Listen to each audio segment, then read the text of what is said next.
Siap.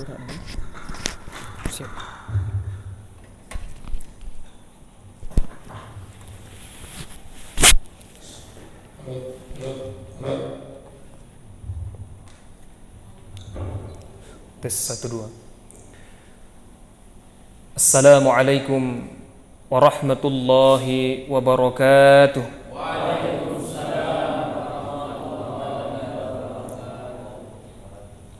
Alhamdulillahi rabbil alamin. Wassalatu wassalamu ala sayyidil mursalin. Amma ba'du fa'a'udhu billahi minasy syaithanir rajim. Bismillahirrahmanirrahim. Mari saudara-saudaraku, kita bersalawat kepada Rasulullah sallallahu alaihi wasallam. As-salatu wassalamu alayka ya Rasulullah. As-salatu wassalamu alayka ya Habiballah. As-salatu wassalamu alayka ya Nabiyallah. Wa ala alika wa ashabika ya Nurallah. Sallu ala al-habib.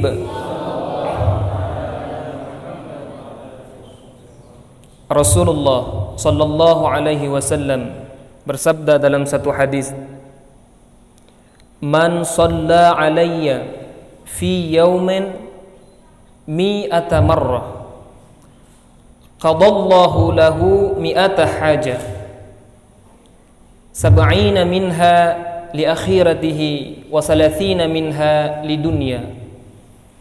Kata Rasulullah, barang siapa yang berselawat kepadaku dalam satu hari 100 kali,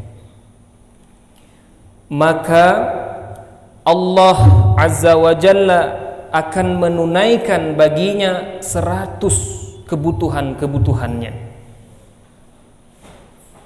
70 kebutuhan daripada 100 itu bagi akhiratnya, dan 30 kebutuhan dari 100 itu untuk dunianya.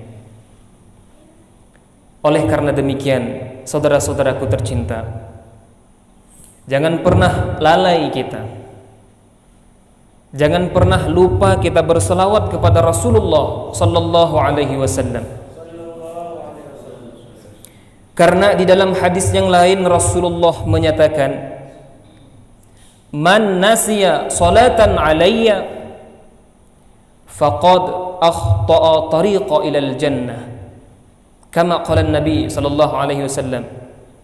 Barang siapa yang lupa bersalawat kepadaku, kata Rasulullah, maka sungguh tersalah ia akan jalan menuju surga. Maka di dalam kitab Mukasyafatul Qulub, karangan dari salah seorang ulama Allah di negeri 1000 para wali, yaitu negeri Hadaral Maut di Tarim, Yaman. Beliau mengarang satu kitab. Di dalam kitab itu ditulis atau termaktub satu kisah seorang laki-laki. Inna rajulan kana ghafilan anis salati ala Nabi sallallahu alaihi wasallam.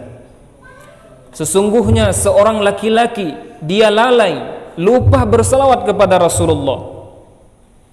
Maka suatu malam dia melihat Rasulullah di dalam mimpinya.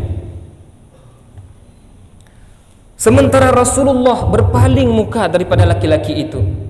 Artinya Rasulullah tidak melihat kepada laki-laki itu.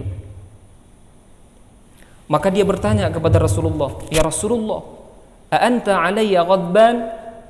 Apakah engkau marah kepadaku wahai Rasulullah? Rasul menjawab, "La, tidak, saya tidak marah." Kemudian laki-laki itu bertanya kembali, "Falimadha lam tanzur ilayya ya Rasulullah?" Maka kenapa engkau tidak melihat kepadaku wahai Rasulullah? Rasulullah menjawab, "Inni la a'rifuka." Sesungguhnya aku tidak mengenalmu. Kemudian laki-laki itu menyatakan, "Kaifa lam ta'rifuni ya Rasulullah?" inni rajulun min ummatika. Bagaimana engkau tidak mengenalku wahai Rasulullah? Sesungguhnya aku ini laki-laki daripada umatmu. Dan para ulama telah meriwayatkan bahwa engkau wahai Rasulullah mengenal umatmu lebih daripada seorang ibu mengenal anaknya. Rasulullah menjawab, iya benar kata mereka para ulama. Tetapi kamu melupakanku, tidak berselawat kepadaku. Sesungguhnya aku mengenal umatku ukuran selawat mereka kepadaku. Sallu 'alal habib.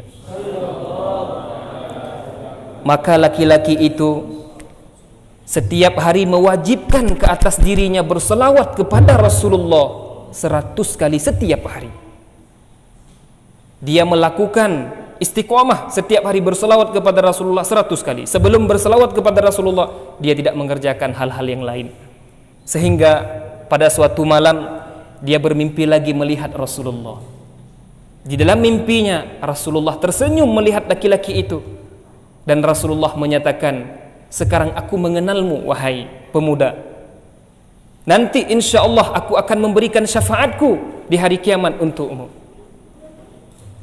Terkutip di dalam kitab Mukasyafatul Qulub halaman 30, yaitu karangan dari salah seorang ulama di Tarim. Saudara-saudaraku tercinta, oleh karena itu kita selaku umat Nabi Muhammad SAW, maka jangan pernah lupa setiap hari kita luangkan waktu untuk berselawat kepada Rasulullah SAW. Karena semakin banyak kita berselawat kepada Nabi, semakin dekat kita dengan Rasulullah, semakin dikenal kita oleh Rasulullah. Tetapi bila kita lupa berselawat kepada Rasulullah, Rasulullah tidak akan mengenal kita. Nanti di hari kiamat kita sangat membutuhkan syafaatnya Rasulullah sallallahu alaihi wasallam. Saudara-saudaraku tercinta yang dimuliakan Allah, pada kesempatan yang sangat mulia ini Al-Faqir ingin menyampaikan beberapa hadis Rasulullah tentang keutamaan ilmu.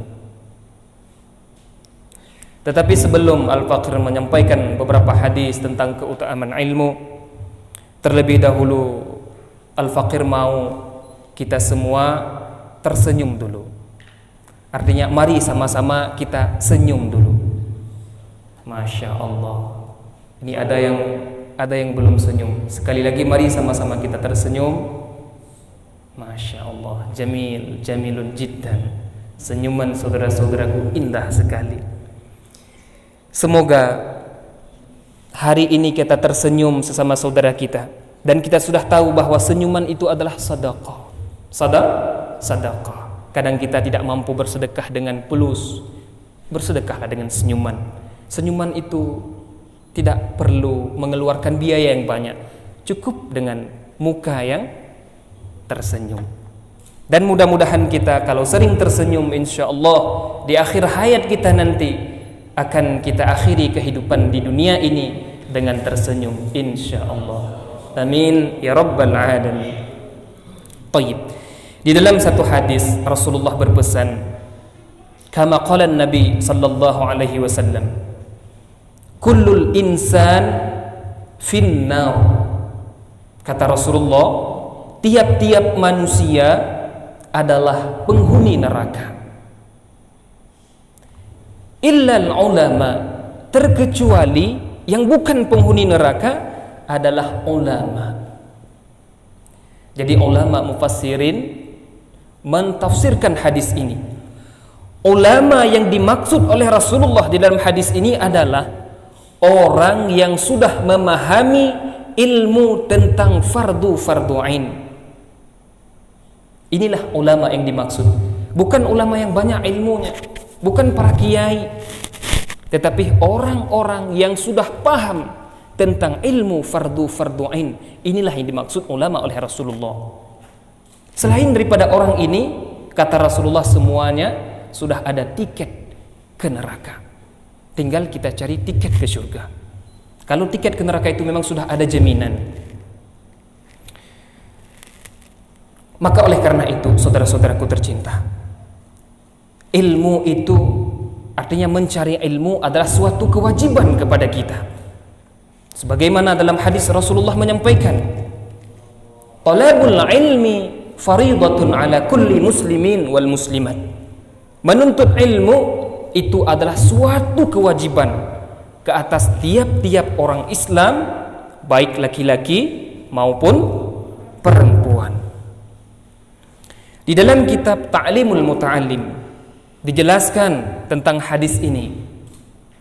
Ilmu yang difardukan ke atas kita orang Islam oleh Allah, oleh syariat adalah ilmu hal. Ilmu hal.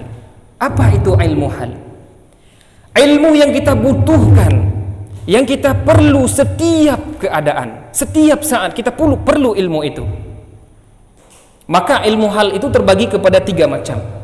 Yang pertama, ilmu akidah, yaitu ilmu tauhid, atau nama lainnya iman.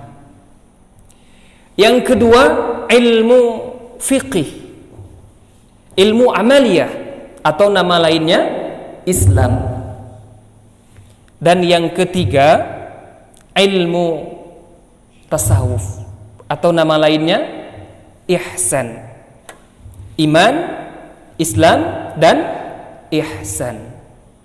Aqidah, fiqih, dan tasawuf. 3 ilmu ini wajib kita mempelajari. Wajibnya bukan wajib kifayah, tapi wajibnya wajib ain, artinya fardu ain. Fardu ke atas per individu, per jiwa. Ilmu aqidah, yaitu ilmu mengesahkan Allah Subhanahu wa taala. Ilmu mengenal Allah Subhanahu wa taala. Inilah penentuan iman kita. Maka akidah kita harus sahih. Akidah kita harus benar. Bahkan dari 3 ilmu itu, yang paling utama diwajibkan ke atas kita adalah ilmu akidah, yaitu ilmu tauhid. Karena dengan ilmu itu kita akan mengenal Allah Subhanahu wa taala. Kita akan mengenal rasul-rasulnya Allah Subhanahu wa taala. Yang kedua, ilmu fiqih atau ilmu amaliyah. Ilmu fikih ini ilmu tentang amalian, tentang amaliyah, tentang amal ibadah kita. Salat, puasa, zakat, haji. Semuanya ada ketentuan-ketentuan, ada tata caranya yang telah disampaikan dalam syariat kita. Ini dinamakan dengan ilmu fiqih. Maka dalam ilmu fikih itu akan dikaji 4 masalah besar. Yang pertama, masalah ibadat. Dalam itu termasuk salat, puasa, zakat, dan haji. Sebelum ibadat, masalah taharah, karena tidak sah ibadat tanpa taharah. Taharah dulu, kemudian baru masalah ibadat. Yang kedua, di dalam ilmu fikih akan dikaji masalah muamalat, jual beli. Jangan sampai kita menjual sesuatu benda yang haram kita jual, atau terjadi kepada riba, yang mana riba itu dosa besar. Jadi ada ilmu tentang jual beli yang tersusun di dalam ilmu fikih. Kemudian yang ketiga, di dalam ilmu fikih itu akan dikaji tentang munakahat, masalah pernikahan. Mana wanita yang sah kita nikahi, mana wanita yang haram untuk dinikahi, dan bagaimana ketentuan untuk sah dalam pernikahan. Itu semua telah tersusun di dalam ilmu fikih. Yang keempat, masalah jinayat, yaitu masalah orang-orang yang melanggar daripada syariat akan dikenakan sanksi dalam Islam. Misalnya orang yang mencuri lebih daripada kadar yang telah ditetapkan, maka hukum Islam itu potong tangannya. Orang yang berzina, bila zina itu zina muhsin, maka akan dicambuk. Bila zina itu zina ghairu muhsin, maka akan dirajam sampai mati. Ini hukum jinayat dalam Islam. Ini masalah ini akan dikaji di dalam ilmu fikih. Kemudian yang ketiga, ilmu tasawuf, ilmu ahwal hati kita. ilmu cara membersihkan hati dari penyakit-penyakit hati yang sangat berbahaya, seperti penyakit sombong, penyakit riya, penyakit ujub, dan penyakit-penyakit yang lain.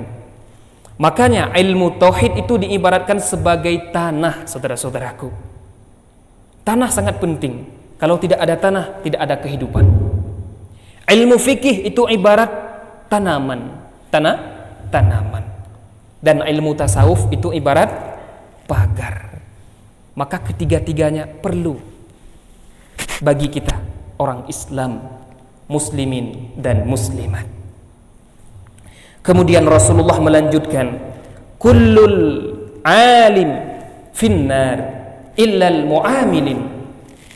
Tiap-tiap orang yang alim, yang sudah memahami ilmu tentang fardu ain tadi, juga merupakan penghuni neraka, kata Rasulullah. Illa, terkecuali orang-orang yang beramal dengan ilmunya. Kalau ada ilmu saja tidak kita amalkan, misalnya kita sudah tahu bahwa salat itu wajib, zakat wajib, haji wajib bila sudah mampu, puasa wajib, tapi tidak kita kerjakan. Ini orang yang ada ilmu tapi tidak mengamalkan. Sehingga di dalam satu kitab disampaikan oleh para ulama, utlubul ilma lil amal. Carilah ilmu untuk diamalkan. Fa inna aktsaran nas, karena bahwa sesungguh kebanyakan para manusia qad ghalatu, sungguh keliru oleh mereka, sehingga jadilah ilmu mereka itu seperti gunung, tinggi, banyak sekali, dan amal mereka seperti sebiji kurma, sedikit sekali. Jadi kita cari ilmu untuk kita amalkan, karena bila ada ilmu tidak diamalkan, seperti kata Rasul tadi, tempat kita adalah neraka. Kemudian Rasulullah melanjutkan hadis, wa kullul muamilin finnar. Tiap-tiap orang yang mengamalkan ilmu juga penghuni neraka. Illal mukhlisin, terkecuali orang-orang yang ikhlas. Ikhlas itu bersih, semata-mata dia beramal mengharap ridhanya Allah Subhanahu wa taala, bukan karena selain daripada Allah. Ini maknanya ikhlas. Jadi bila kita ada ilmu, kita beramal tetapi bukan karena Allah, tempat kita juga neraka, kata Rasulullah. Saudara-saudaraku tercinta, sehingga dalam hadis yang lain Rasulullah menjelaskan, nanti di hari kiamat Allah kumpulkan yang pertama sekali orang-orang yang berilmu, orang alim. Allah bertanya kepada mereka, wahai orang-orang yang alim, kalian mau kemana? Kata Rasulullah, kata Allah, kami ya Allah mau ke surga, karena kami di dunia memiliki ilmu dan kami ajarkan ilmu itu kepada orang lain. Allah menjawab, kalian dusta, kazibtum, kalian dusta. Kalian mengajarkan ilmu, kalian mencari ilmu bukan karenaku, tapi karena manusia, karena pujian daripada manusia, karena mengharapkan sesuatu untuk dunia, bukan karenaku, kata Allah Subhanahu wa taala. Maka tempatmu adalah neraka. Kemudian Allah kumpulkan orang-orang dermawan, orang-orang kaya. Allah sampaikan kepada orang kaya, wahai kalian semua orang-orang kaya, kalian mau kemana? Kami mau ke surga ya Allah. Kami di dunia banyak harta, kami infakkan harta kami di jalanmu ya Allah. Kami bantu majelis-majelis, kami bantu masjid, kami bantu anak yatim, orang fakir miskin, dan kami nafkahkan harta kami untuk keluarga kami yang engkau anjurkan ya Allah. Allah menyatakan, kazibtum, kalian dusta. Kalian belanjakan harta kalian bukan karenaku, tapi karena mengharap pujian daripada manusia supaya kalian dikatakan orang dermawan. Tempat kalian adalah neraka, kata Allah Subhanahu wa taala. Kemudian Allah kumpulkan para mujahidin, para syuhada, orang yang syahid di jalan Allah. Allah tanya kepada mereka, wahai para syuhada, kalian mau ke mana? Kami mau ke syurgamu ya Allah. Kami di dunia mati bersimbah darah memperjuangkan agamamu, mati di medan pertempuran. Allah katakan, kadzibtum, kalian berdusta. Kalian berjihad bukan karenaku, tapi kalian berjihad hanya semata-mata untuk mencari pujian daripada manusia supaya kalian dikatakan orang-orang pemberani. Maka tempat kalian adalah neraka, kata Allah. Maka saudara-saudaraku yang dicintai Allah Subhanahu wa taala, beramallah ikhlas karena Allah. Walaupun amal itu kecil, seperti tadi senyum itu amal yang kecil, itu sunnah Rasulullah. Makanya Sayyidina Abu Bakar pernah menyatakan, saya tidak pernah melihat orang yang paling banyak senyumnya selain engkau wahai Rasulullah. Artinya orang yang paling banyak senyum adalah Rasulullah sallallahu alaihi wasallam. Artinya Rasulullah mencintai amalan ini. Setiap bertemu sesama saudaranya senyum, dengan keluarga senyum, bahkan dengan musuh Rasulullah tersenyum. Maka kita ikuti sunnah Rasulullah. Tersenyum, senyum itu karena Allah. Apalagi amalan-amalan besar seperti ke majelis. Ini amalan besar, saudara-saudaraku tercinta. Di dalam hadis Rasulullah menyampaikan pahala orang yang melangkah kakinya ke majelis ilmu, ke majelis zikir. Satu langkah kaki dari rumah dihitung oleh para malaikat, dicatat menjadi pahala, yang pahala itu sangat kita butuhkan di ketika ajal kita sudah sampai. Maka niat datang ke majelis ini karena Allah, bukan karena siapa-siapa, tetapi karena Allah Subhanahu wa taala. Saudara-saudaraku tercinta, inilah yang perlu kita perhatikan di dalam kehidupan ini. Yang pertama, kita harus ada ilmu, karena ilmu itu wajib hukumnya. Meninggalkan yang wajib itu hukumnya dosa besar. Seperti Allah wajibkan kita sholat, kita tidak mengerjakan sholat, dosa besar. Begitu juga Allah perintahkan kita untuk mencari ilmu, tetapi kita meninggalkan, membiarkan kita berada dalam kebodohan agama, itu dosa besar. Di ketika sudah ada ilmu, amalkan ilmu itu. Dan ikhlaskan amal kita semata-mata karena Allah Subhanahu wa taala. Inilah tujuan hidup kita, saudara-saudaraku tercinta. Sebagaimana Allah sampaikan dalam Al-Qur'anul Karim, A'udzu billahi minasyaitonir rajim. Wa ma khalaqtul jinna wal ins illa liya'budun. Tidak aku ciptakan jin dan manusia kecuali untuk beribadah kepadaku. Maka tujuan kita, hikmah kita diciptakan oleh Allah adalah untuk beribadah kepada Allah. Dengan ibadah yang ikhlas, kita akan memperoleh kemenangan, kebahagiaan di sisi Allah, baik di dunia apalagi nanti di akhirat. Maka Al-Faqir teringat satu cerita di dalam kitab Ayyuhal Walad. Ini mungkin menjadi motivasi bagi kita semua. Di dalam kitab itu diceritakan ada seorang laki-laki Banu Israel, yang mana laki-laki itu beribadah kepada Allah selama 70 tahun. Maka Allah Subhanahu wa taala ingin meninggikan laki-laki ini di atas malaikat, sehingga Allah utuskan seorang malaikat untuk menyampaikan kepada laki-laki ini bahwa ibadatnya yang begitu banyak tidak layak dia mendapatkan surganya Allah. Kemudian malaikat yang diutuskan oleh Allah bertemu dengan laki-laki itu dan menyampaikan, wahai laki-laki, wahai pemuda, wahai orang ahli ibadat, ketahuilah sesungguhnya ibadatmu yang banyak ini tidak layak untuk ke surganya Allah. Lalu laki-laki itu menjawab, innama nahnu khuliqna lil ibadah fayanbaghi lana an na'budah. Kata laki-laki itu, hanya saja kami diciptakan untuk beribadah, maka sepatutnya bagi kami bahwa beribadah ianya kami akan Allah. Artinya ibadah itu, amal itu semata-mata perintah Allah, bukan karena apa-apa. Maka malaikat ini kembali kepada Allah dan menyatakan, melapor, ya ilahi, wahai Tuhanku, engkau maha mengetahui apa yang dikatakan laki-laki itu. Allah menjawab, wahai malaikatku, aku saksikan kepadamu bahwa dia sudah aku ampuni segala dosa-dosanya. Artinya kita beribadat bukan karena takut neraka, saudara-saudara, bukan karena mengharap surga. Kalau kita bandingkan surga itu dengan ibadat kita, tidak layak. Para sahabat-sahabat Rasulullah begitu besar, begitu banyak ibadahnya.